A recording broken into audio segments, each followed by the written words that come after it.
In this video, we'll show you the recommended daily cleaning routine for your PUQ press. The tools you need during the following instructions are a brush and a dry cloth. Start with pressing the Set button. The tamper base will come down and CL will appear on the display.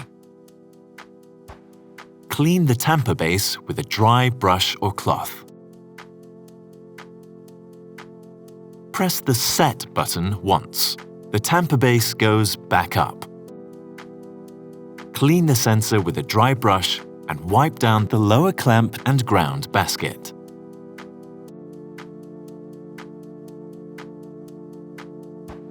Let's tamp.